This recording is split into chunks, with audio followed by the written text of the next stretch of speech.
Depois vocês podem contemplar alguns rostos que estão aqui nessas fotos, apenas simbolicamente, numa tentativa de dizer que a IPCN tem uma longa história. Aqui, muitos jovens e adolescentes se reuniram para louvar e adorar ao Senhor. Aqui, um grupo continua se reunindo. Novos irmãos, novos jovens têm chegado. E nós cremos, pela graça e misericórdia do nosso Deus, que muitos ainda virão.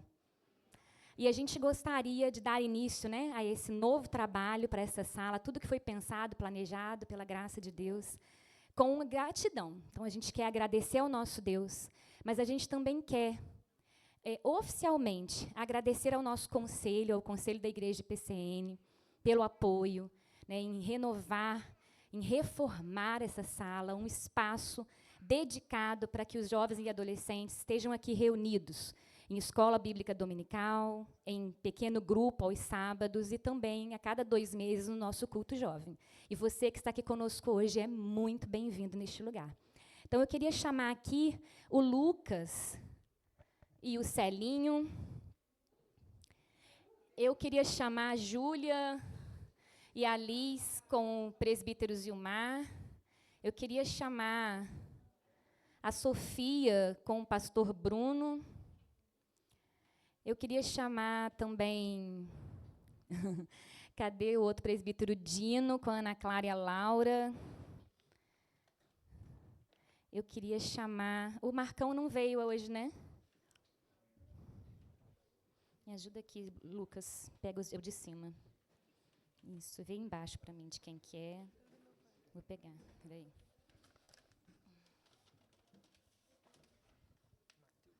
Zil. Pastor Mateus não veio. Marcão. Celinho.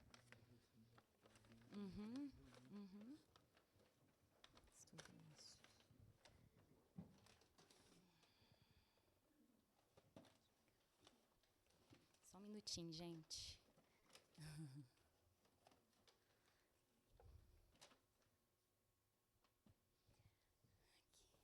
E a gente queria, o Marcão não veio, mas eu queria chamar o Paulinho, que também está aqui. Tá, o Paulinho já está vindo.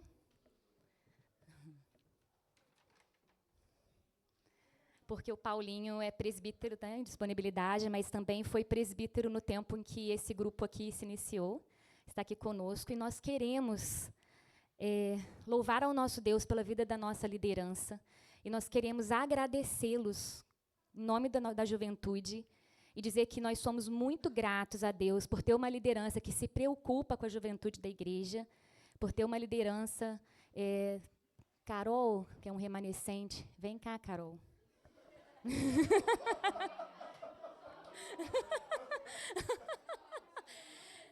Vem cá, Carol. Vem cá, Carol. Entregar o Paulinho ali para a gente. É apenas um mimo em agradecimento a cada um de vocês, nossa liderança, por nos apoiar, por orar conosco, por caminhar conosco e por nos permitir renovar, né, e reformar essa sala para acolher bem a nossa juventude. Nós queremos orar com vocês, queremos agradecê-los e dizer, né, a todos que estão aqui, esse versículo que o nosso pastor sempre repete, ele já virou também meu querido versículo, que diz: seja sobre nós a graça do Senhor, nosso Deus. Confirma sobre nós as obras das nossas mãos. Sim, confirma as obras das nossas mãos. Ao nosso Deus toda a honra, toda a glória e todo o nosso louvor. Oremos. Deus querido, nós te engrandecemos nessa noite, Pai. Porque Tu és um Deus que faz infinitamente mais daquilo que pedimos ou sonhamos. Os Teus sonhos são maiores do que os nossos. A Tua vontade é perfeita e agradável a nós. A Ti toda a honra, toda a glória e todo o nosso louvor nessa noite, por cada jovem que se uniu a nós nesta noite, para juntos aprendermos mais da Tua palavra, que Tu sejas o centro do nosso coração, Deus. Que Cristo seja o centro da nossa vida. E nós agora Te louvamos pela vida da nossa liderança e continuamos, ó Deus, Te pedindo que o Senhor seja sobre cada um deles, a nos conduzir para continuarmos como igreja, edificando um ao outro, crescendo em mutualidade e expandindo o teu reino, porque é o que tu queres através de nós como instrumentos em tuas mãos. Em nome de Jesus. Amém. Uma salva de palmas para eles.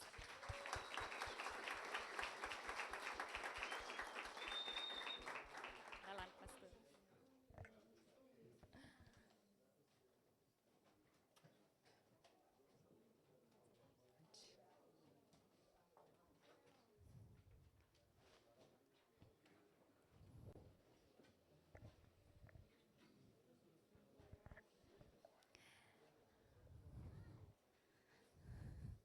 Elas já vieram me cobrar aqui. Esse aqui é do Marcão. E é do pastor, Flávio? O pastor está aqui. Esse aqui é do pastor. Pastor, para o senhor levar não só uma lembrança do nosso congresso, mas também da nossa igreja. Obrigado. Muito obrigada. Que Deus te abençoe. E tem uma última, já vou passar a palavra para o pastor, gente, que é de uma pessoa que faz parte da liderança dos jovens. Ela é nosso apoio, ela é nossa logística, ela é nossa oração. E sem ela aqui, né, muita coisa não aconteceria. A gente não tem diaconismo na igreja presbiteriana, não, gente. Mas a gente tem uma mulher valorosa que caminha comigo, com os nossos jovens, que ela se chama Camila.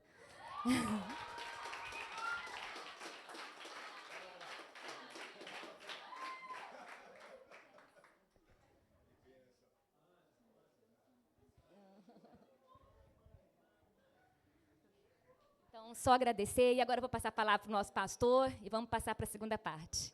Obrigado, Flávia. Camila, gostaria de chamar você aqui agora também. Por favor. Se preparem para os momentos de perguntas e respostas, gente. Boa noite, gente. Eu costumo dizer nos nossos encontros que me dá uma música para cantar, mas não me põe para falar, não. Mas eu não podia deixar de agradecer a Deus, né, pela nossa líder. Eu estou aqui junto com ela, mas ela é a nossa líder. Queria convidar os jovens do nosso PG para a gente... Vem cá, Flávia. Você que é homenageada agora. Nós queremos te agradecer, amiga, pelo seu empenho, né, por estar sempre aqui com a gente. Não mede esforços para fazer a obra do Senhor. E, pastor, eu queria que o senhor orasse agora pela vida da Flávia, que Deus possa continuar sustentando a vida dela, porque aguentar essa garotada não é fácil.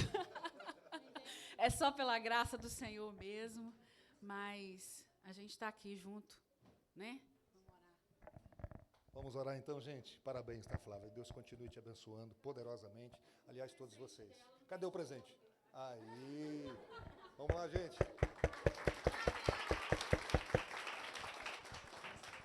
Vamos orar então. Deus louvado seja o nome do Senhor. A ti toda a glória, toda a honra, toda a nossa gratidão por todas as pessoas que se envolveram, de maneira muito especial a Flávia, que tem se dedicado tanto nessa obra, no envolvimento com os jovens da nossa igreja. Pedimos que o Senhor continue abençoando a vida da tua serva, continue com a tua boa mão poderosa, misericordiosa, conduzindo todos os seus passos como instrumento nas mãos do Redentor. Obrigado, Senhor, por essa programação tão especial. Glórias ao teu nome por essa noite. Louvado seja o teu nome, que é digno de toda adoração. Em nome de Cristo. Amém. Obrigado, Flávia. Deus abençoe, minha irmã. Gente, vamos lá. Vou convidar aqui o pastor Vinícius. Vamos lá, Vini. Sobe aí. Flávia, aqui o seu celular com a lista de nomes aqui. Antes de passar... Esse microfone é seu. Isso. Sim. Ah, sim. Por favor, aquele, né?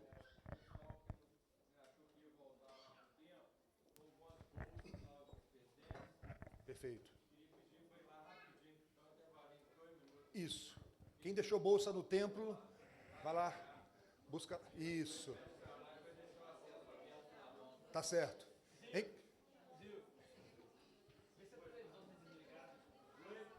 Televisão. Essa televisão está desligada. Enquanto isso, meu telefone aí, quem quiser ainda mandar perguntas, 99812 Diz... Vamos para o meio, vamos para o meio. 998-12-1905. Pega o meio aí, Vini.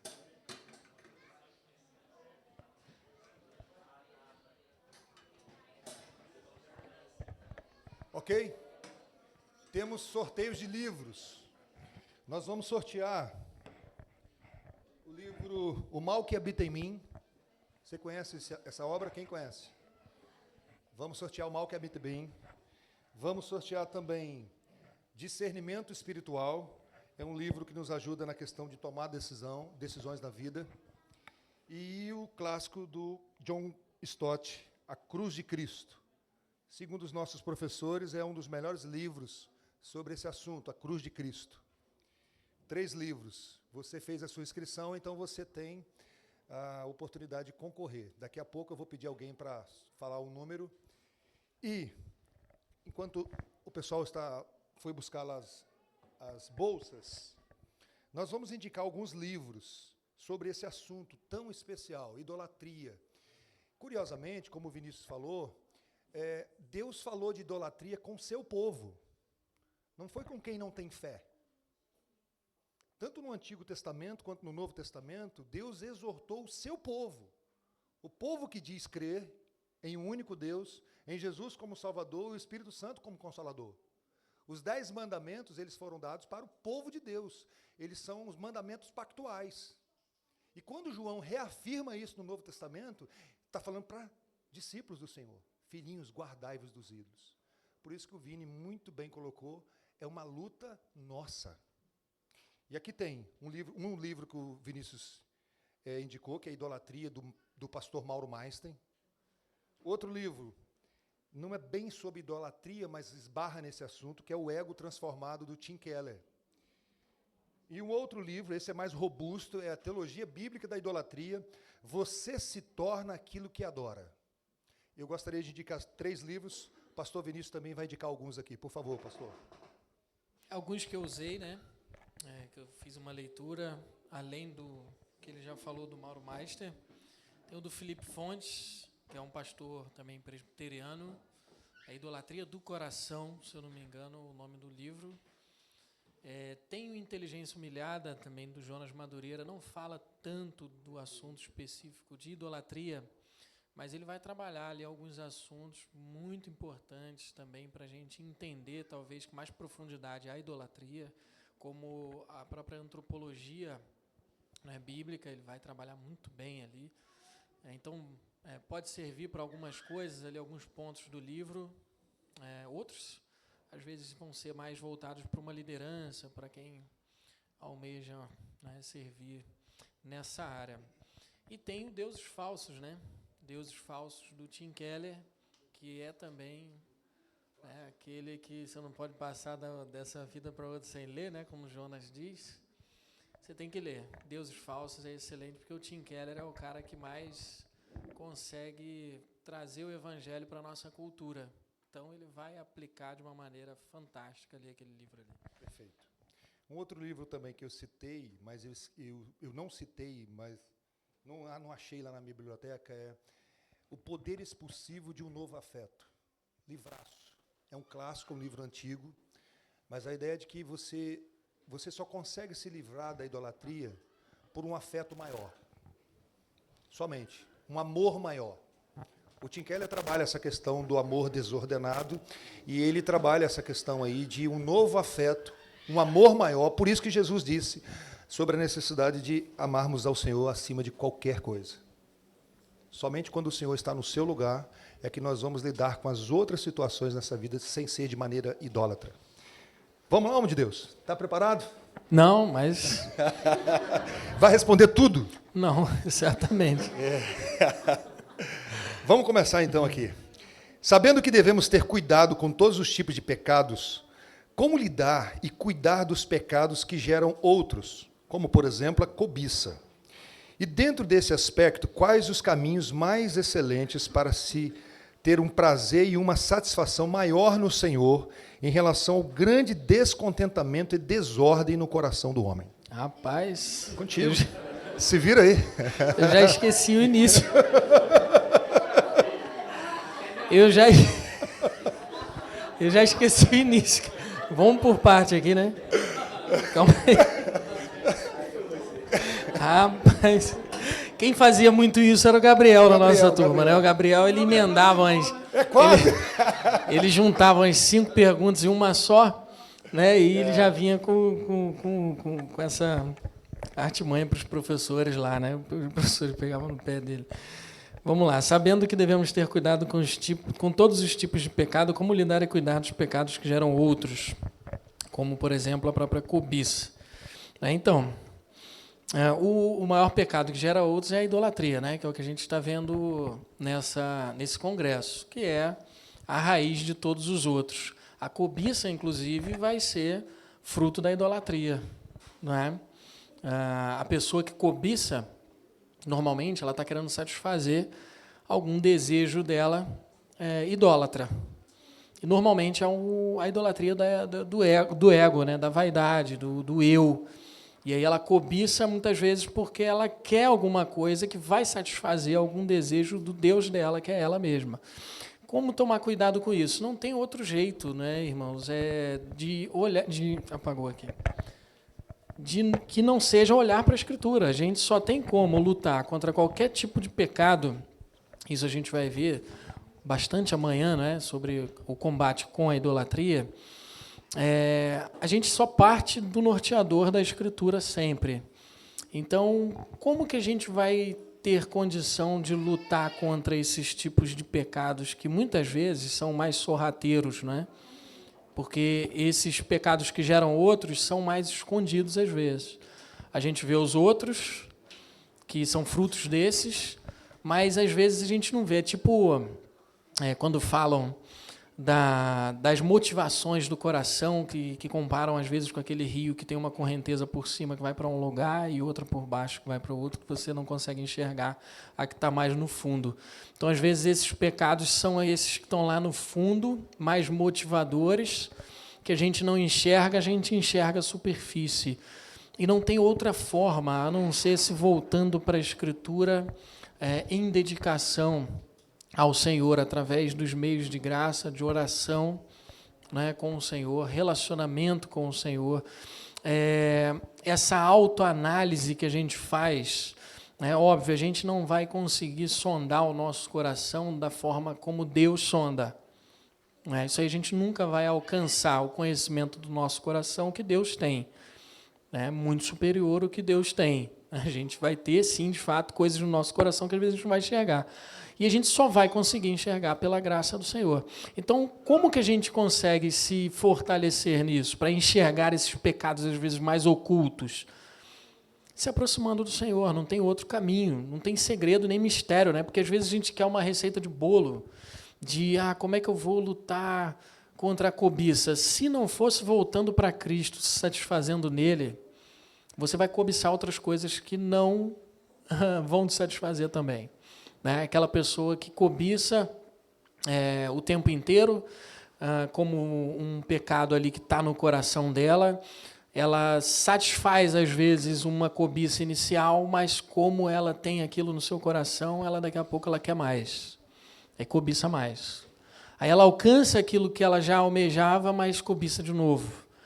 Então, a gente não tem como, às vezes, fugir disso, se não for se voltando para um relacionamento mais sincero com o Senhor, através da sua palavra, através dos meios de graça, através da vivência na comunhão da igreja, porque muitas vezes, né, a gente abre mão do relacionamento comunitário, e isso é muito perigoso, porque Deus usa a comunidade para confrontar o nosso pecado, muitas vezes pecados esses que a gente não vai identificar, como Davi, por exemplo.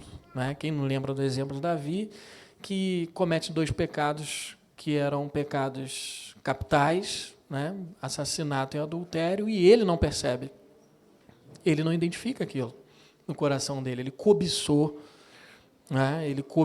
uma mulher, desejou uma mulher, ele depois consumou esse desejo e ainda, para completar, mandou matar o marido dela. O assassinou, porque a culpa do sangue dele caiu em cima dele. Então, ele é o assassino. Ele precisou de quê? Como é que ele lutou? Ele não lutou. Ele não percebeu o pecado nele. Alguém chamou a atenção dele. Ele precisou de alguma pessoa próxima dele para que chegasse para ele, inclusive com muita sabedoria, né, e contasse uma história. Olha, fulano, roubaram a cordeirinho e tal. Não, tem que matar esse homem, porque esse homem aí merece morrer. Como é que ele rouba assim e tal, uma cordeirinha? Aí ele fala, Natan, né, esse homem é você. E aí mostra para ele. Aí o pecado que estava oculto dentro do coração, que ele não percebe, ele percebe. Ele não diz, não sou eu não fiz isso e tal, porque a graça do Senhor estava com ele. Ele era crente, né? Davi era crente, apesar de pecados que ele cometia. Então Deus usou dessa maneira para mostrar para ele qual era o seu pecado, e assim ele confessa depois o seu pecado. A gente vê no Salmo 51 a confissão. Então, esse é um dos aspectos ou dos meios que Deus usa para poder nos chamar a atenção a pecados mais ocultos do nosso coração. A comunidade, né? A pregação da palavra. Muitas vezes a pregação da palavra, sendo bem aplicada, ela vai confrontar pecados que às vezes a gente não está percebendo.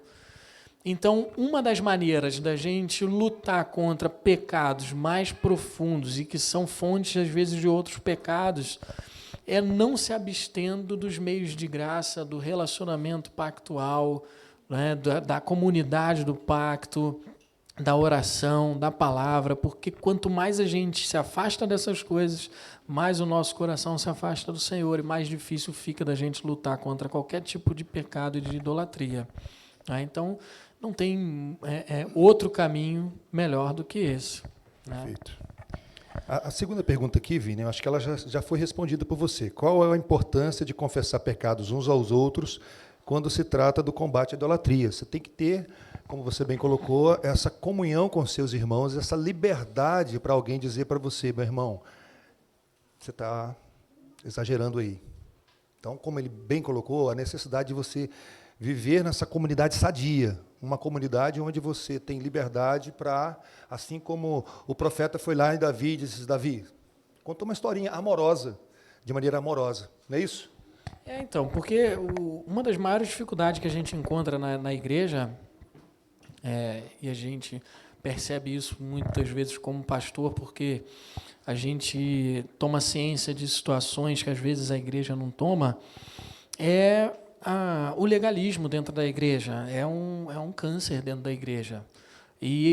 O legalismo ele acaba cortando esse tipo de saúde da vida da igreja, de você poder confessar pecados uns aos outros. Porque numa comunidade legalista, a pessoa ela não vai ter a abertura para falar do seu pecado, confessando, porque ela vai ser apontada, ela vai ser apedrejada, ela vai ser criticada.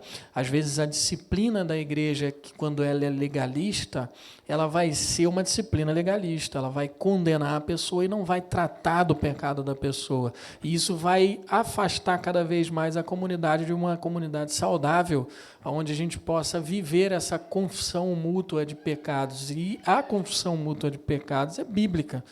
Então, quando eu falo de se voltar para a palavra, engloba esse tipo de prática cristã, de ética cristã que nós devemos viver, por exemplo, na confissão de pecados mútuos. A gente precisa disso. Né? Mas a gente se isola muitas vezes quando a gente peca. Né? A gente se isola até de Deus. Quando a gente peca, eu assisti um vídeo uma vez do Paul Washer, se eu não me engano, que ele fala que a primeira coisa que a gente faz, às vezes, quando peca, é querer se colocar numa caixa fechada, não é? E a gente tem vergonha até de confessar o pecado ao Senhor. Mas, na verdade, é a pior coisa que a gente pode fazer isso. Porque o único caminho que a gente tem para curar o pecado é se voltando para o Senhor arrependido, e isso parte também, muitas vezes, da confissão mútua de pecados dentro da comunidade saudável. Né? Benção. Pastor, qual o conselho que você gostaria de ter escutado quando jovem e que possa nos ajudar nos dias de hoje? Contigo. Bora lá. Jesus é o caminho, a verdade e a vida. Eu não era crente, né, na juventude, então não nasci em berço evangélico, eu me converti já já devia ter para mais de 20 anos de idade. Então, a mensagem que eu queria ter recebido era do Evangelho, né, da forma mais pura e simples possível, né, que eu não ouvi. Inclusive, eu era um crítico ferrenho da igreja, né, dos evangélicos. Você vê, né, como é que Deus faz as coisas. Mas a gente pensar na juventude hoje, um conselho talvez que seja muito válido dentro do nosso contexto cultural de crise de identidade que a gente vê na nossa cultura, né? A juventude principalmente, e acho que talvez até mais com os adolescentes, né? Até mais talvez do que os jovens, um pouco mais ali dos 20 e pouco, mas ainda existe essa crise de identidade, né, muito forte na nossa cultura hoje. Não tem outra coisa a não ser se agarre no Cristo, não é, que te salvou. A sua identidade está nele. A sua identidade é de servo. Não busque ser o que você acha que tem que ser. Não busque ser o que seus pais queiram que você seja. Não busque ser o que seus amigos queiram que você seja. Mas seja o que Deus te criou para ser, servo dele. Isso vai te livrar de muita cilada do inimigo na caminhada da juventude, porque você vai se voltar para a sua identidade, que quem dá é Cristo a nós, quando você tiver dúvida do que fazer na sua vida, né? Satisfazer o seu ídolo no coração ou o seu Senhor, que está acima de todas as coisas. Benção. Pastor, qual a diferença entre gostar de um pastor, time de futebol, cantor, ou um amor por um filho, ou esposa, ou esposo, e várias outras coisas, e ser idólatra? Tem como ter um equilíbrio? Como detectar que estamos sendo idólatras no dia a dia? É difícil, né, de identificar, né? É difícil de identificar porque o amor, ele é bíblico, né? Então, a gente tem que amar. A gente tem que honrar as pessoas. Tudo que foi falado aí nessa lista, não é? O pastor, o filho, todas essas coisas, a gente tem que, de fato, ter afeto, né? Nós somos seres afetivos. Nós fomos criados pelo Senhor dessa maneira, né? Ele se relaciona conosco. Inclusive, muitos vão dizer que quando Deus cria a humanidade é porque transborda o amor da Trindade Santíssima, e aí vem a humanidade para se relacionar, né, que Ele cria com Ele, nesse transbordar de amor do Senhor. Então, é afeto, né, em certo sentido. Agora, o difícil é a gente perceber quando a gente extrapola esse afeto. E aí, na prática, isso vai se dar quando a gente se perguntar se a gente perder isso, qual vai ser o tipo de dano que vai causar na nossa vida e na nossa alegria, por exemplo, com a vida. Por exemplo, a gente ama um filho e deve amar mesmo, mas se a gente perde o filho, a que ponto a nossa vida acaba ou não diante desse cenário? Eu acho que eu usei o exemplo talvez do pior, do mais difícil, que seja que você quer perder um filho. Perder o pastor, eu acho que a gente, né? Estava bem até agora. Mas perder, porque assim, um dos maiores ídolos da nossa vida são os filhos, isso aí é fato, né? Quem tem filho sabe disso. A tendência nossa de idolatrar um filho é muito grande mesmo, né? E em momentos da nossa vida eu creio que todo mundo acaba idolatrando o filho, né? Então, é a pergunta que eu faço: será meu filho a fonte da minha alegria? Será meu filho aquele que rege a minha vida, o que eu faço? Eu vivo para o meu filho? Tudo que eu faço é com a motivação de quê? De dar o melhor para o meu filho? De fazer o que agrada a ele? Então, são perguntas que a gente tem que... A pergunta é altamente didática. O Senhor, Ele trabalha com essa didática, né, de perguntas. Então, são coisas que a gente tem que se perguntar na nossa autoanálise. Em certo nível, a gente tem que analisar nós mesmos. A gente pode não alcançar os lugares mais profundos do nosso coração, mas a gente alcança muitos lugares do nosso coração fazendo essa autoanálise, tendo a régua para essa análise é a Escritura. Né? Então, quem vai pautar é a Escritura e a gente vai se fazer perguntas, né? Para que a gente identifique se esse amor não está extrapolando ali, tomando o lugar que é do Senhor no nosso coração. Eu vejo muito isso, Vinícius, quando alguém diz assim, é a razão da minha existência. Eu acho que essa frase ela é muito forte em relação a você colocar a razão da sua existência. Às vezes, a gente entende que um pai faz isso, coloca a foto do filho e a legenda. A razão da minha existência. Aí eu acho meio perigoso. Muito perigoso. E não é difícil a gente fazer isso. Não é difícil, alguém perguntou aqui, já vou adiantar, quando alguém diz assim, podemos fazer até de um ministério um ídolo. O pastor, nós corremos o risco. Eu lembro quando eu perguntei para o pastor Augusto sobre essa questão eu compartilhei isso com ele, a questão do ministério, ele falou assim, o ministério tem tentações próprias do ministério. Quando eu faço do ministério a razão da minha existência, quando eu faço do meu namorado a razão da minha existência, quando eu faço da minha faculdade a razão da minha existência, quando eu faço de uma carreira a razão da minha existência, isso é um ídolo. Esse é o problema. Por isso que Jesus ele trabalha a questão do amor ordenado, né? De você amar a Deus sobre todas as coisas e o próximo. Ele vai entrar no lugar dele quando Deus está no seu lugar. E mais uma aqui, Vini. Isso entra, deixa eu só, Por favor. isso entra muito na questão da nossa identidade mesmo, né? Como a crise da identidade. Da gente achar que, por exemplo, o exemplo do pastor, de que a sua identidade é ser pastor, não é ser pastor. A identidade do pastor não é pastor, é cristão. Né? Servo também. Ele tem um ministério que o Senhor deu a ele, mas isso não é a sua identidade. A identidade é servo.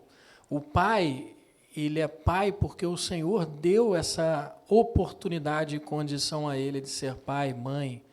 Né? Mas não é a identidade nossa ser pai ou mãe.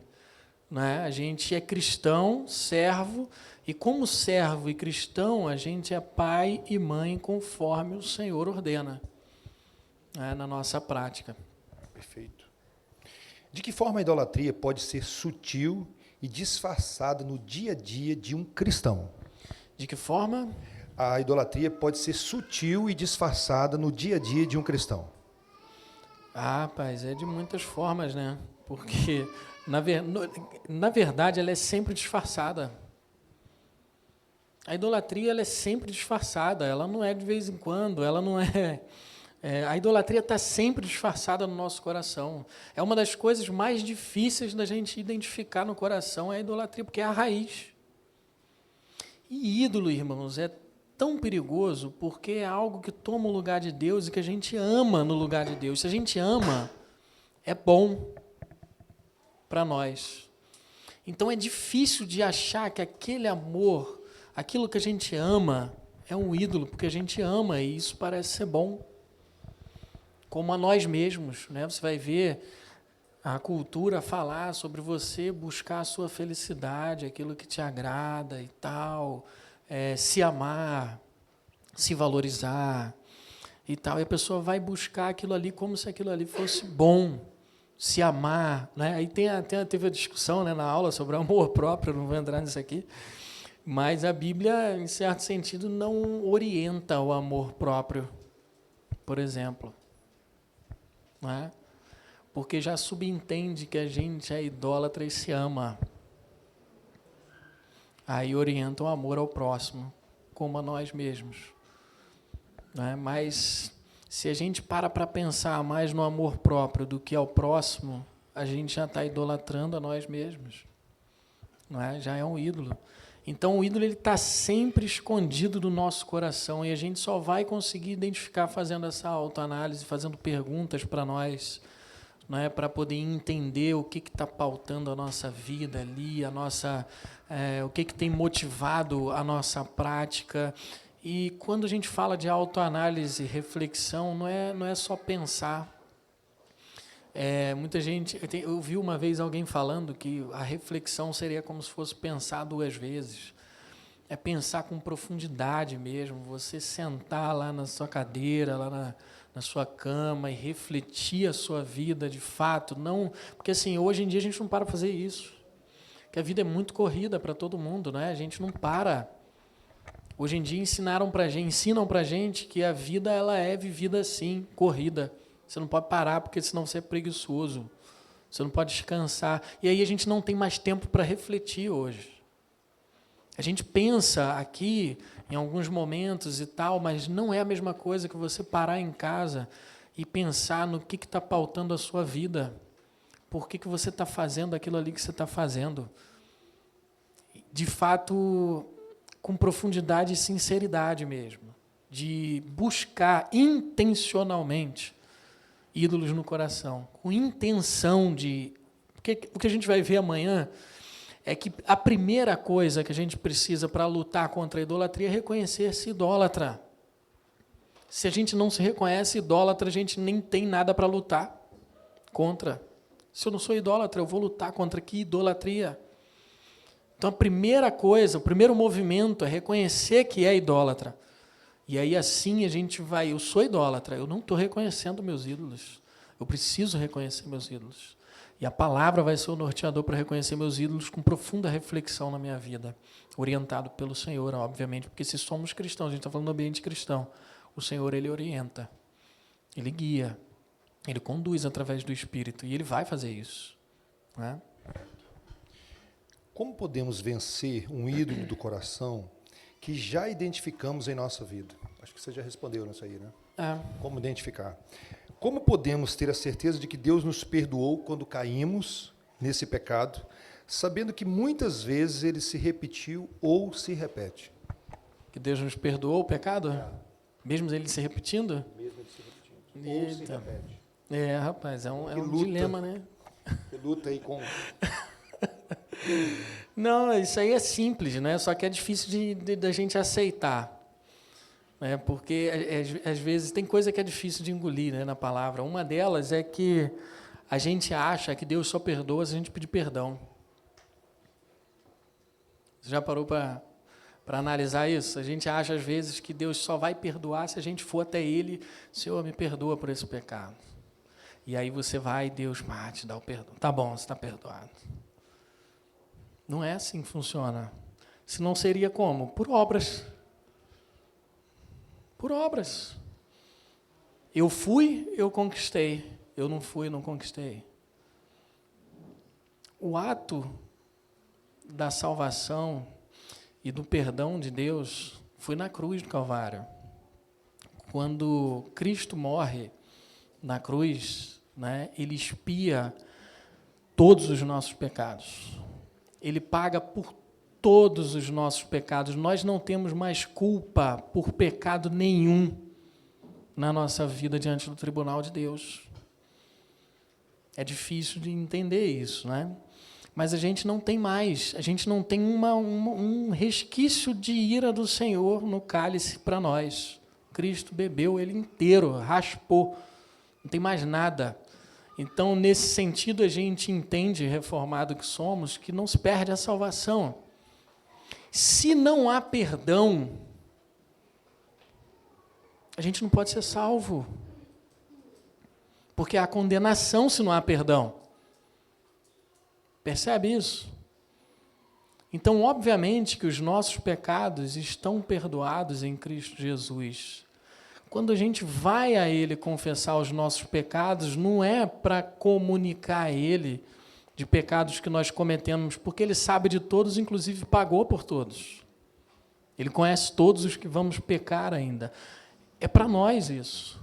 A confissão de pecados é para nós.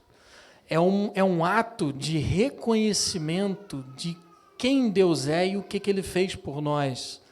E por ser o que eu considero também um meio de graça, a oração é uma forma como Deus nos dá, porque Ele que estabelece os termos dessa aliança, e um desses termos que a gente percebe nesse relacionamento pactual que temos com Ele é poder falar com Ele diretamente, por intermédio de Jesus Cristo, né, que abre o caminho para nós, e Ele nos agracia com isso, porque Ele fortalece a nossa fé. Só o ato de ir até Ele para clamar ao Senhor por misericórdia arrependido de nossos pecados, já é um ato de fé. Já é um ato de que a gente crê no que Cristo fez, porque a gente já vai crendo que já foi pago na cruz do Calvário. Não que não foi pago ainda ou perdoado, então a gente tem que ver isso aí, né? Pedir para o Senhor para que perdoe. Aí eu levanto mais uma questão, não é? Que é difícil também. Será que nós pedimos perdão por todos os nossos pecados? Acho que não, né? Primeiro porque a gente não reconhece todos os nossos pecados como pecado. A gente tem multidão de pecado que a gente nem sabe que é pecado, a gente nem reconhece que está pecando. E aí, como é que fica? Não tem perdão, então não tem redenção, não tem salvação. A gente não pede perdão nem por todos os pecados. A gente nem lembra de todos os pecados. Você acha que aquela oração generalista, Senhor, perdoa todos os meus pecados, né? O quê? É um mantra? Não é. Né? A gente tem que, se a gente tem que confessar pecados arrependido, como que a gente está arrependido de uma coisa que a gente nem reconheceu? Não é? Então, assim, é difícil, né, de, às vezes, aceitar algumas coisas. Acho que é bom a gente ampliar um pouquinho, Vini, para não causar confusão na cabeça dos irmãos em relação ao processo de santificação. Sim. O Vinícius expôs aqui a doutrina da justificação pela fé, um ato único que aconteceu na cruz do Calvário, quando Deus perdoou todos os nossos pecados.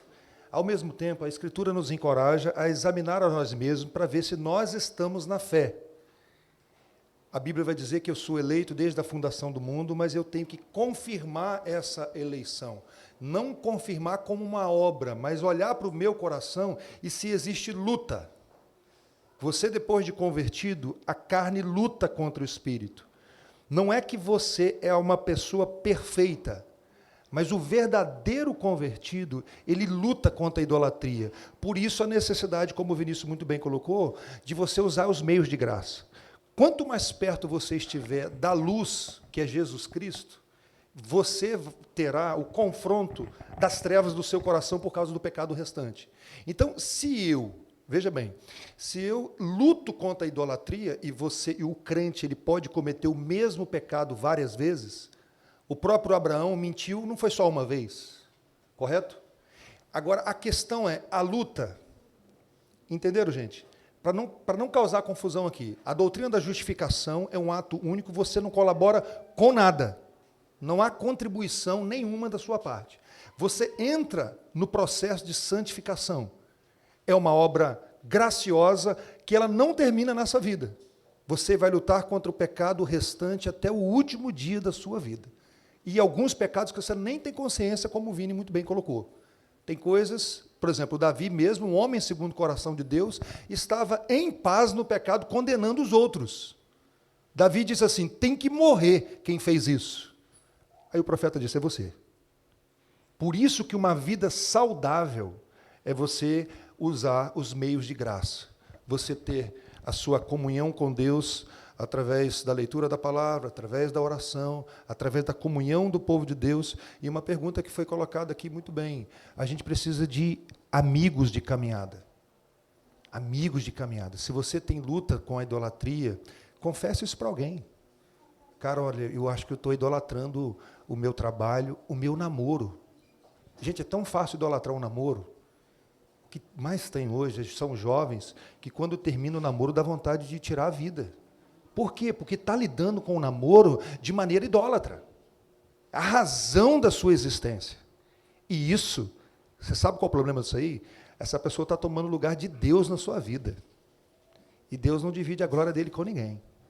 A gente tem que tomar muito cuidado com isso. Então, quando você tem uma vida saudável na presença de Deus, buscando o Senhor, se alimentando do Senhor, você vai, automaticamente, Deus vai te incomodar, porque o Espírito que habita em você, ele vai jogar luz sobre as trevas do seu coração. Agora, como o Vinícius muito bem colocou, a gente precisa entender, Jesus Cristo perdoou todos os nossos pecados, do passado, do presente e do futuro. Tudo isso foi resolvido uma única vez, na cruz do Calvário. Tetelestai, está pago, o preço foi totalmente resolvido. O escrito de dívida foi rasgado. Eu sei porque essa pergunta, às vezes, ela vem do coração angustiado, que pensa assim, poxa, mas eu já pedi perdão a Deus e caí de novo. Será que eu tenho que converter de novo? Não, não é conversão de novo. Você não precisa nascer de novo. O que você precisa entender é que você está num processo de santificação. E esse processo, ele é inacabado. Joia, gente? E a confissão de pecado vai fazer parte desse processo. Perfeito. Porque é bíblico. Exatamente. Você vai confessar os seus pecados. Porque você está lutando contra eles. Perfeito, perfeito. Vamos caminhar um pouquinho mais. Por que Deus permitiu que os ímpios se entregassem às suas vontades idólatras e não permitiu que isso acontecesse conosco? Então, é eleição, né? Exatamente. É eleição. Porque Deus escolheu um povo para amar. Exclusivamente seu. É a base da eleição, né?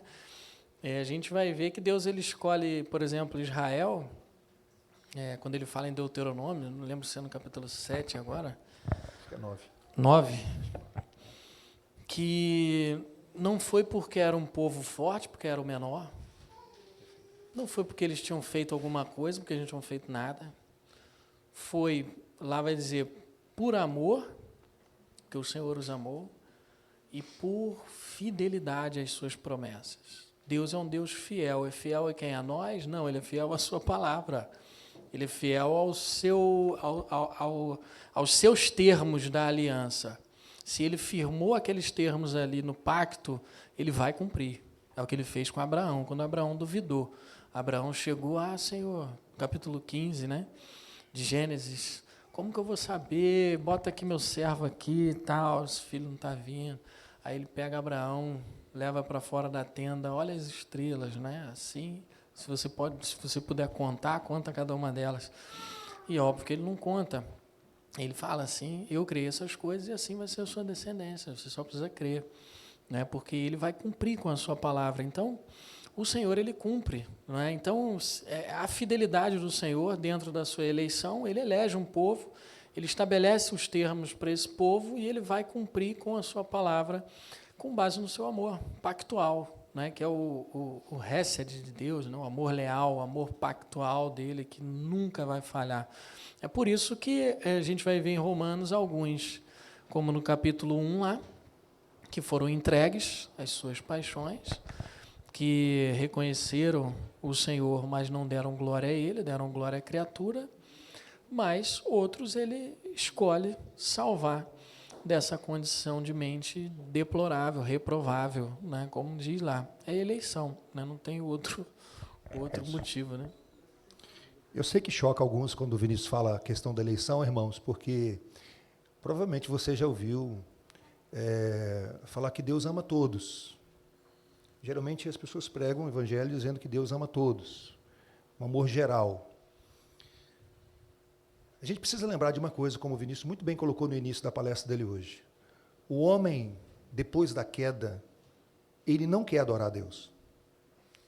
Ele adora qualquer outra coisa no lugar de Deus. Aliás, o homem, ele se adora. Toda idolatria é uma projeção da sua autoadoração. É a adoração do eu. Se Deus não fizer algo no coração do homem, o homem jamais vai buscar o Senhor.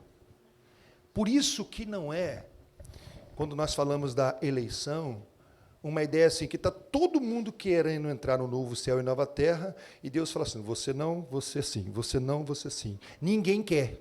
Entre essa humanidade que ninguém quer, Deus escolheu alguns. Deus resgatou alguns da idolatria. Então, Deus não precisa tornar uma pessoa idólatra para essa pessoa rejeitar a Deus. Essa pessoa já rejeita Deus, por isso ele é responsável. Vocês estão entendendo isso? Porque senão causa confusão na cabeça de vocês. Deus só deixa a pessoa nos seus próprios caminhos. A pior coisa que Deus pode fazer com alguém é quando Deus não toca o coração dessa pessoa. Deus diz assim, viva, seja feita a sua vontade. Deus buscou entre os idólatras um dia um homem chamado Abrão. Abrão era idólatra e fez dele pai da nação. Deus chamou Abrão da idolatria, converteu o coração dele, colocou fé salvadora nele e ele se tornou o pai da fé. Tá certo, gente? Vamos caminhar um pouquinho mais? E lá em Romanos, só para complementar essa questão do amor de Deus, né? Lá Paulo diz que Deus manifesta a sua ira. né, contra toda impiedade e perversão dos homens. Então, está manifesta a ira de Deus ali. Qual a manifestação? Entregar. Esses estão debaixo da ira de Deus. Né? O mundo ímpio, que não crê no Senhor, que trocou ele por ídolos, que não teve o coração resgatado, está debaixo da ira de Deus, né? Do Deus irado. Isso é terrível. Aliás, irmãos, vale a pena a leitura dos 3 primeiros capítulos de Romanos, né, Vinícius? Ótimo. Onde E o Deus... 9, talvez, para resolver 9. esse problema, né? Porque outro, não, e tal, essa questão. Paulo trabalha bem lá, de maneira bem retórica, inclusive. Exatamente. Romanos 9. Outra pergunta: como posso amar o próximo se não sinto amor por mim?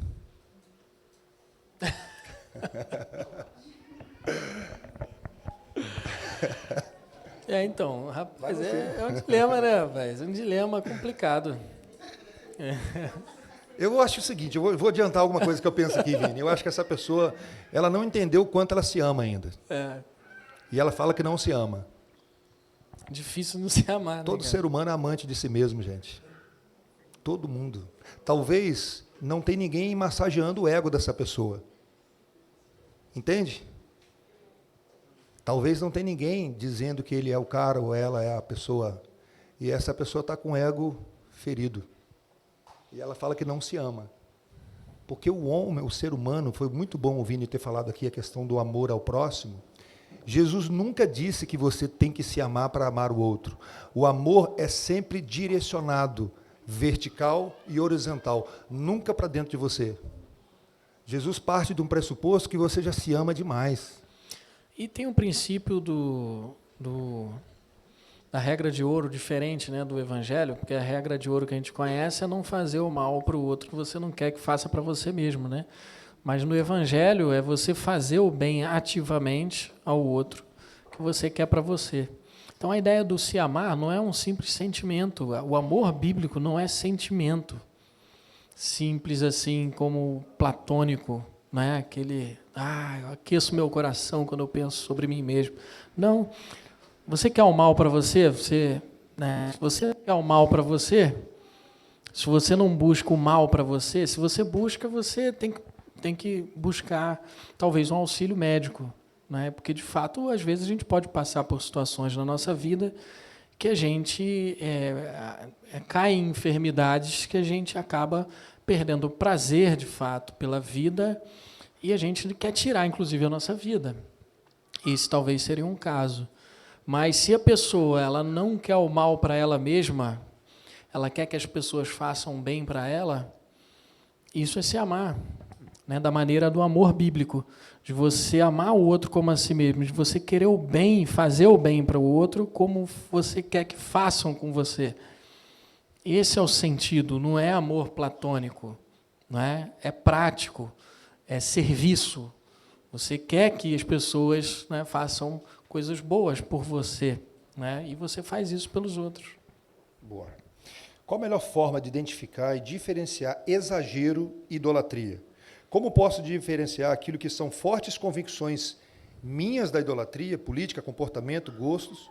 E qual a melhor forma de manifestar e viver essas convicções sem que eu viva em idolatria com relação a elas? Você tem uma plena convicção sem ser idólatra. Qual seria a maneira de equilibrar isso aí? Plena convicção, por exemplo, política. Perfeito. Né? Mas você acha que não é idólatra. Né? Eu acho que para identificar como idolatria, a gente precisa ver se a gente não está tornando a política, por exemplo, o Salvador. O Evangelho. Fazendo dela uma redenção. Fazendo dela uma redenção. A única forma de salvar a humanidade é esse viés político aqui. A única solução para o nosso país, para o mundo, é esse viés político aqui. A gente tem plena convicção, mas acha que isso às vezes não é idolatria. A gente está trocando o Evangelho, que é a solução para o mundo. A única solução para o problema do coração, seja qual for a vertente política, é o Evangelho. Não tem outra solução. Óbvio, existem questões éticas envolvidas em vertentes políticas, né? E aí vai, talvez, as convicções, algumas coisas ali. A gente não é apolítico, né? O cristão ele não é apolítico, ele não é, não tem que me envolver com política, não voto. Você é um cidadão, você tem que votar, você vai ter que se envolver de alguma maneira, né? Mas a gente não pode entender isso como o que vai, às vezes, trazer a solução para os nossos problemas. Acho que, Vini, dá para aproveitar e ampliar pela idade de vocês. É quando nós fazemos também de um namoro uma redenção. Eu só serei feliz se eu conseguir alguém para me relacionar. Isso você está postando a sua redenção nessa área da felicidade em alguém. Como alguns casais fazem também em relação a filhos. Meu casamento só será perfeito quando chegar as crianças. Vivemos no mundo caído, nem todo mundo tem filhos. Existem casos de pessoas que já nascem com problemas de esterilidade. Nesse mundo aqui as coisas não funcionam como a gente gostaria, mas é vendido para vocês e para mim também uma ideia de família perfeita, de casamento perfeito e até de um político perfeito. E quando você olha para alguém e coloca a sua esperança nessa pessoa, o apóstolo Paulo diz: se a nossa esperança em Cristo se limita apenas a essa vida, somos mais infelizes de todos os homens, quando nós colocamos a nossa esperança aqui, nesse mundo caído. Aqui nós somos peregrinos. Tá bom, gente? Vamos caminhar um pouquinho mais. Alguém perdeu isso aqui. Sabe de quem que é? É um brinco. Não é seu não, Gil? Tem certeza? Vai ficar na igreja, hein, gente? Vamos lá. Mais uma pergunta aqui. Pastor, como agir quando não há o verdadeiro arrependimento de um pecado? Essa é boa. Se entende que é errado, é pedido perdão, mas não se sente verdadeiramente arrependido para a mudança. No caso, se pede perdão aí o que? A Deus? Como agir quando não há verdadeiro arrependimento de um pecado? Aí eu não sei se a pessoa está pedindo perdão. A pessoa que ofendeu ou a Deus, ou para né? Deus. Mas, de qualquer forma, o problema dela é que ela está pedindo perdão da boca para fora. Mas não está arrependida do que fez. É a dureza do coração, né? De forma bem clara. O nosso coração, muitas vezes, ele está endurecido e a gente não se arrepende. Às vezes, a gente conhece o pecado, obviamente pela palavra, já foi falado sobre esse pecado, a gente cometeu esse pecado, mas a gente não se arrepende porque, muito provavelmente, o que levou a gente a cometer aquele pecado foi o ídolo. Como, por exemplo, a gente ofendeu uma pessoa ou se vingar de uma pessoa que fez um mal a nós, e a gente se sente no direito de se vingar da pessoa porque ela fez um mal a nós. Se ela fez um mal a mim, eu tenho o direito de responder na mesma medida. E às vezes você percebe que isso é pecado, mas não se arrepende porque você se sente naquele direito e satisfez o seu ídolo, que é você mesmo.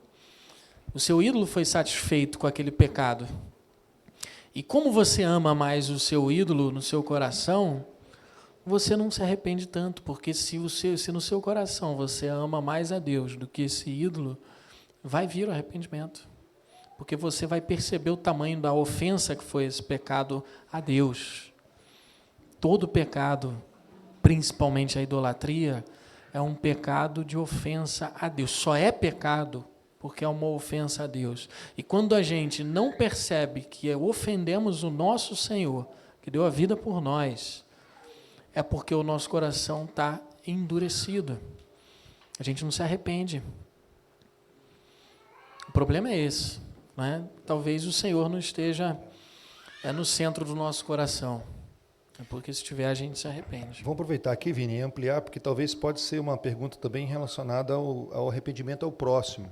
O Senhor Jesus, ele disse lá em Mateus 18, se alguém pecar contra você, você tem que ir até essa pessoa só. Confronta essa pessoa em amor, porque é alguém inacabado que pode errar com você. Mas se essa pessoa disser o seguinte, não, eu estou certo, você está errado. Aí você vai chamar uma pessoa para ir com você, fala, cara, olha só, aquele irmão, até agora eu estou chamando ele de irmão, e ele cometeu um pecado contra mim, e eu fui lá, estou aqui para dar oportunidade para ele. E ele diz, não, eu estou certo ainda. Aí você leva à igreja. E se a igreja chegar e exortar esse irmão, e essa pessoa que se diz crente, na terceira vez continuar sem arrependimento, a Bíblia diz que ele é um descrente. Que aí a igreja tem direito de chamar esse aí, não é convertido, não. Ele fala da boca para fora que é. Tá bom? Vamos caminhar um pouquinho mais? Vini, como guardar o coração dos ídolos sem cair num ascetismo enganoso por um lado ou um relativismo por outro? Me parece que onde o coração estiver, ele encontra ídolos. É você. Essa aí a gente vai ter que fazer oração para ver se Deus revela, né, meu irmão? Depois eu te falo quem fez. Fala aí. Então, o ascetismo, ele é um pecado. Relativismo também. Né? Então, são dois problemas que a Escritura ela vai condenar. Né? O ascetismo, a gente vai acabar se abstendo de inventando regras que não existem. O asceta, ele faz isso. Ele é muito parecido com o legalista. O que o legalista fazia? O fariseu. Eles inventavam leis além das que o Senhor deu. Criavam centenas de leis para poder cumprir aquilo ali. E cumpriam de maneira cabal, só que de maneira externa. Como se o cumprimento daquilo ali fosse o suficiente para ele ter uma vida justa e digna diante do Senhor. Né? O asceta ele é muito parecido, porque ele inventa situações de abstinência que ele tem que fazer, como se com aquilo ali ele fosse alcançar uma justiça. Mas se aquilo ali a Bíblia não fala sobre, ele não precisa se abster. Ele precisa criar regras que a Escritura não diz. Paulo vai combater isso em Colossenses, né? O ascetismo, capítulo 2 lá, sobre a questão de pessoas que ficam falando não toque naquilo outro e tal, criando situações que demonstram muitas vezes até piedade, porque, nossa, como é que ele se priva das coisas, né? Ele não faz nada e tal, só fica orando, né? Lendo a Bíblia, jejuando, ele não vai para academia, né, meu irmão? E tal. Não pode pegar uma prancha aí, pegar umas ondas, que eu sou lá de Saquarema, né? Pastor, pode? Pode, rapaz, deve. Oxe, rapaz, se tem uma terapia, é praia. Mas a pessoa vai criando situações, achando que assim ela está fugindo dos ídolos. Na verdade, ela está criando ídolos. Ela está criando ídolos. Né? Situações que não existem. Formas que não existem, que o Senhor não deu. Assim como o relativista ali que não vai fazer nada. Ou vai fazer tudo de errado porque não tem problema. É relativo e tudo mais. Então, parece dois extremos ali que, na verdade, a gente tem a tendência de cair em um ou outro. E o que vai trazer a gente para o correto? O Evangelho. Por que é tão importante e fundamental a gente estudar o Evangelho? Porque é ele que vai nortear tudo isso, que vai nos dar força, direcionamento para não ser levado por qualquer vento de doutrina como o ascetismo e o relativismo. Só que, infelizmente, o que a gente vê no meio evangélico hoje, de uma forma geral, é um abandono do estudo da palavra. Por isso que a gente vai ver tanta distorção hoje no meio da igreja. E isso vai afetar a nossa vida, de acabar caindo num ascetismo, num relativismo, né, idólatra, e não buscar o nosso Senhor, o nosso Redentor, como a forma como nós temos que viver. A ética do reino, a ética de Cristo, que Ele apresenta no Evangelho. É naquilo ali que nós devemos nos apegar. E assim, a gente não vai cair nem no ascetismo e nem no relativismo. Afronta, de certa forma, a obra de Cristo. É você rejeitar Cristo e achar que você pode contribuir sem precisar de acrescentar a lei do Senhor, né? Isso é muito comum, tá, gente? Muito mais comum do que você imagina. Você tem, eu não estou aqui para falar, nós estamos aqui para apontar denominação, mas você tem no nosso meio chamado cristão, e alguns a gente nem considera cristão, onde diz que é Jesus e mais algumas coisas. No próprio tempo de Jesus, algumas pessoas ficaram escandalizadas. É por isso que a gente tem que tentar entender o que significa ficar escandalizado. Disseram assim: Senhor, nós estamos escandalizados com os discípulos do Senhor. Por quê? Porque eles comem sem lavar as mãos. Foi aí que Jesus mostrou que a idolatria é do coração. Por quê? Eles criaram uma regra para dizer que eles não são impuros com os demais, de antes de comer qualquer coisa, lavar as mãos cerimonialmente, para não se contaminar, porque vai que alguém impuro tocou no móvel, e ele pegou e tocou naquele móvel, vai pegar o alimento e vai comer. Aí ele diz assim, eu vou ficar impuro.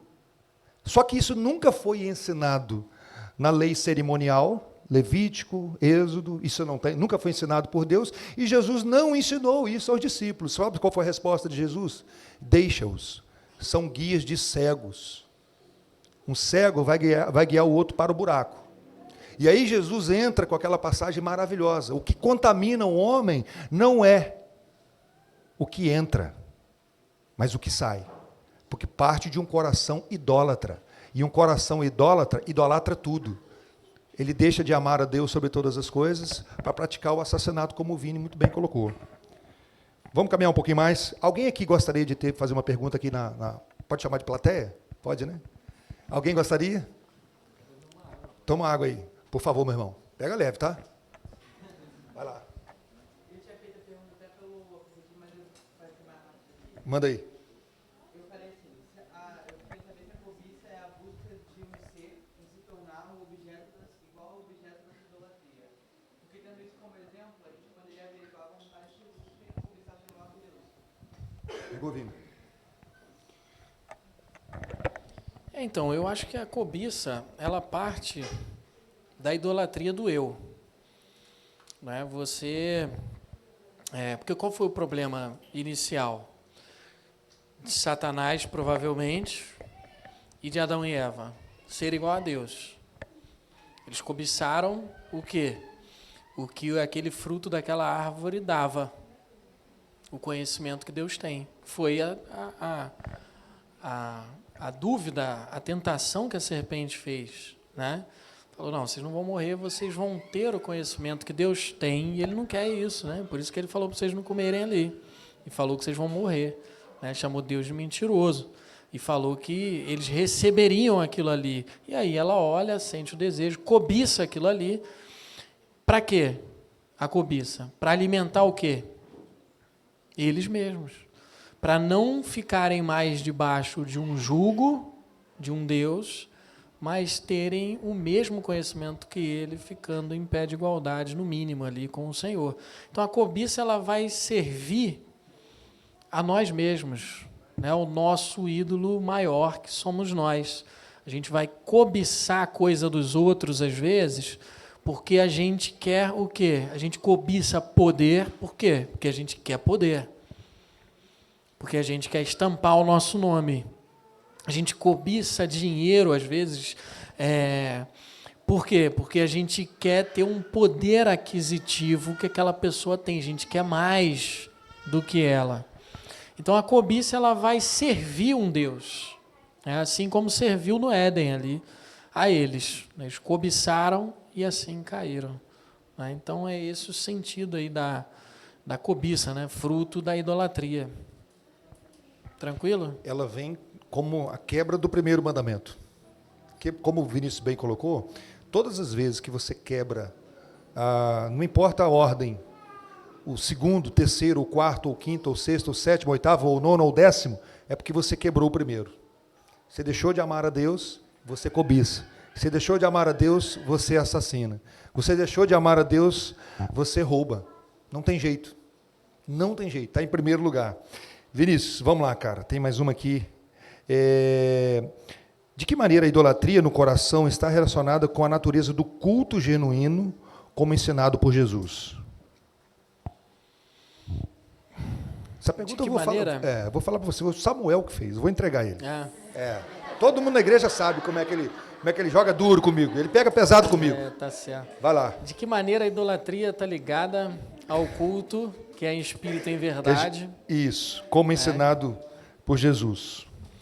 Então, o problema do culto, na verdade, a idolatria é o problema do culto, né? Porque quando a gente fala de culto, a gente está falando de relacionamento com Deus. O que é o culto? O que é o culto? A gente está tendo uma série de sermões lá na igreja. O que é o culto? O último vai ser amanhã. Foram 4 sermões. O culto é uma convocação do Senhor para um relacionamento com Ele. É simples assim. Nasce no Éden, não é? O culto. O relacionamento do homem com Ele. E é uma convocação do Senhor para o seu povo. Não somos nós que vamos lá cultuar a Deus partindo de nós. A gente vai porque o Senhor nos convocou. Uma convocação santa de Deus para a gente cultuar.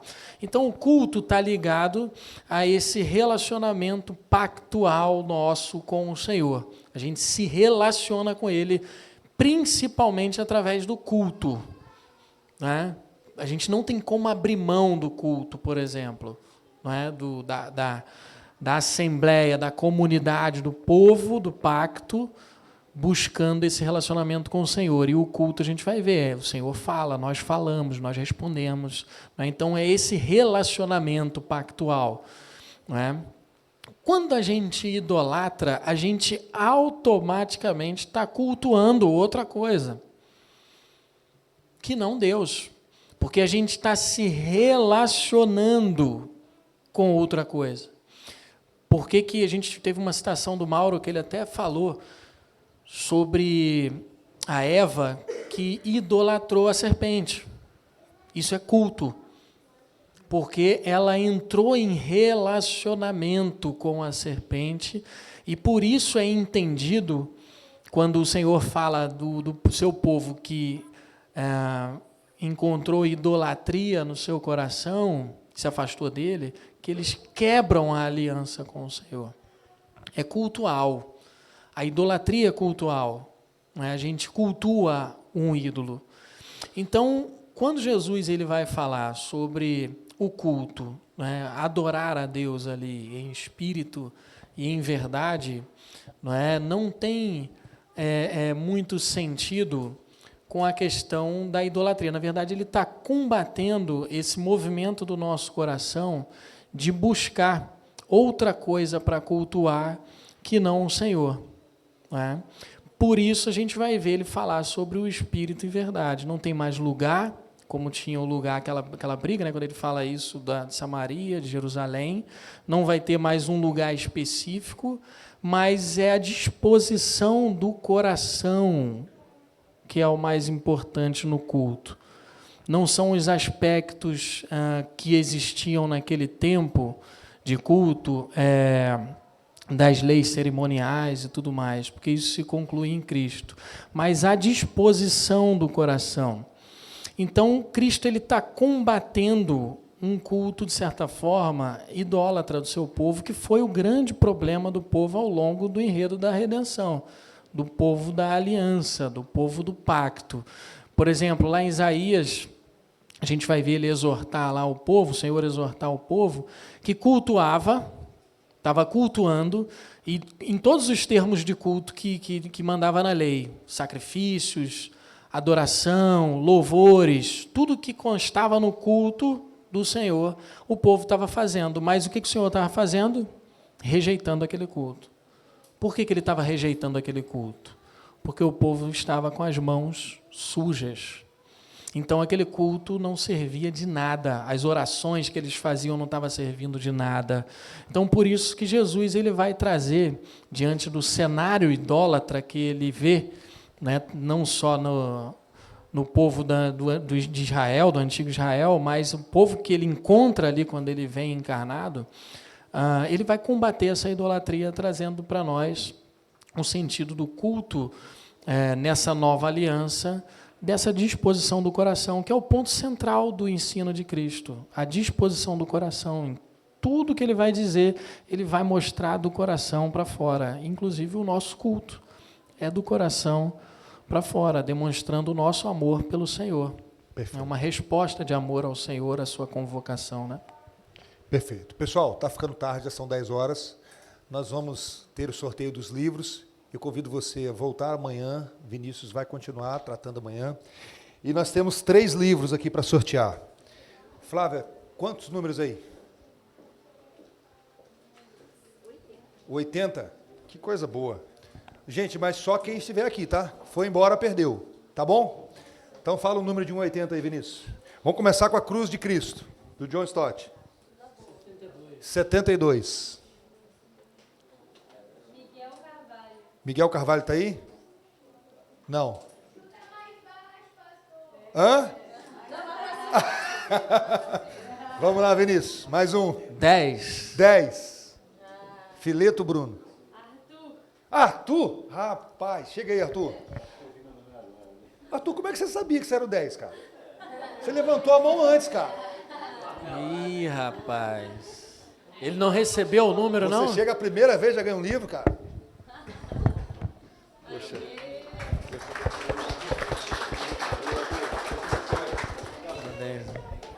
Vamos tirar uma foto. Chega aí, Arthur. Fica aqui no meio. Você tirar a foto comigo com o Vinícius. Vira o crachá todo. Ah, garoto. Mostra o livro. Sorri, Arthur. Deus abençoe. Valeu. Vinícius. Tem a técnica, né, para poder... Vai lá, cara. Mais um número. Um número?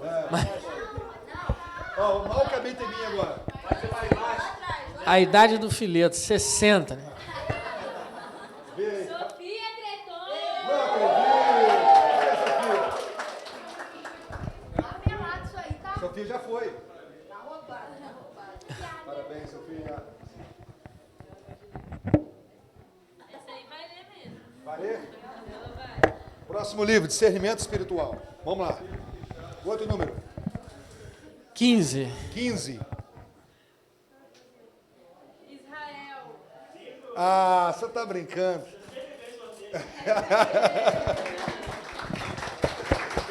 Valeu, garoto. Fala só Mega Sena agora. Não, você joga na Mega Sena? Não, é. Olha, tá aqui.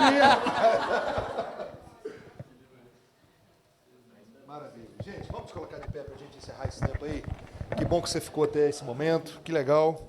Tempo precioso. Pastor Vinícius, obrigado, meu irmão, mais uma vez. Deus continue te abençoando. Vamos orar, gente? Como o pastor Vinícius bem colocou, gente, não é fácil identificar. Eu acho que existe uma oração saudável na Bíblia que nós devemos fazer sempre, mas com sinceridade. Sonda, Senhor, o meu coração. Vê se há em mim algum caminho mau e guia-me pelos caminhos eternos. Deus, quando sonda o nosso coração, não é que Ele precisa conhecer alguma coisa. Somos nós que somos ignorantes em relação a nós mesmos. Nós precisamos da ação do Senhor. E a gente precisa pedir, Senhor, faz isso. Ilumina as trevas. Vamos orar? Vamos pedir ao Senhor? Ó Deus bendito, muito obrigado pela vida do Teu servo, pelo tempo que nos serviu ali na exposição da Tua palavra e agora aqui respondendo perguntas. Muito obrigado com esse tempo aqui com os jovens. Muito obrigado por tudo aquilo que foi falado aqui. Pedimos que o Teu Espírito continue agindo no nosso coração, Deus. Continue operando o resgate na nossa vida. Continue trabalhando profundamente, no mais profundo do nosso ser. Sonda, Deus, os porões da nossa alma.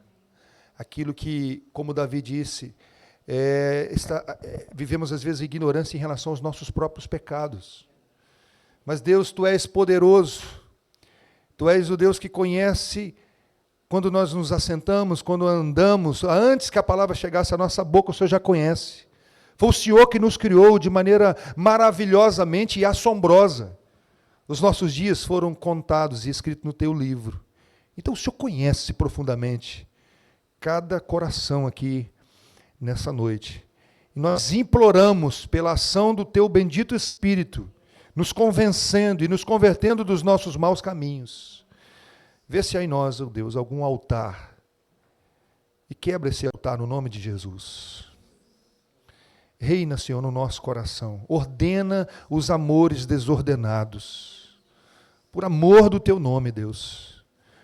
Continue operando de maneira maravilhosa em nossa vida, no nosso coração. Nós pedimos essas bênçãos no nome de Jesus. Amém. Obrigado, varão. Deus te abençoe. Vamos lá, gente. Eu acho que ainda tem um restinho.